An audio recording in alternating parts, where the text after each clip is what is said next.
Welcome back. In health news, if you're an asthma sufferer, you might want to reconsider how much you're spending on medicine. New research this morning reveals expensive combination inhalers might not be worth the cost. For more, we're joined by Asthma Australia's CEO, Michele Goldman. Michele, good morning to you. Good morning. Doctors prescribing this.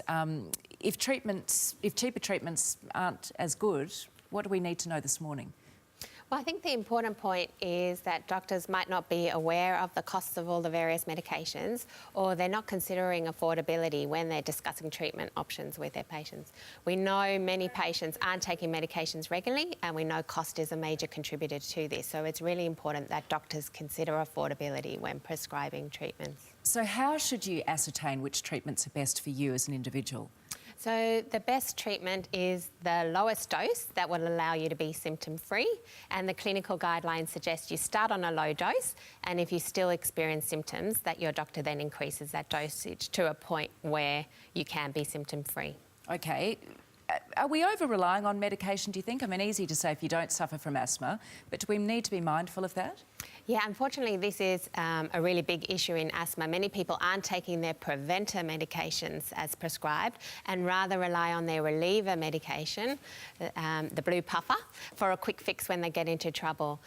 But reliever medications are a band-aid solution. They relax the muscles around the airway. They don't reduce the underlying inflammation. So it's really important that people take preventer medications regularly, as the name suggests, to prevent the underlying inflammation so that they can be symptom-free or at least minimise symptoms. But the preventer is particularly tricky with kids, isn't it? Especially when routines perhaps mucked up with school holidays and that sort of thing. What's your advice there to make sure kids are trying to prevent asthma? Yeah, it's a really tricky time of year when people are going away. Routines tend to be thrown out the window.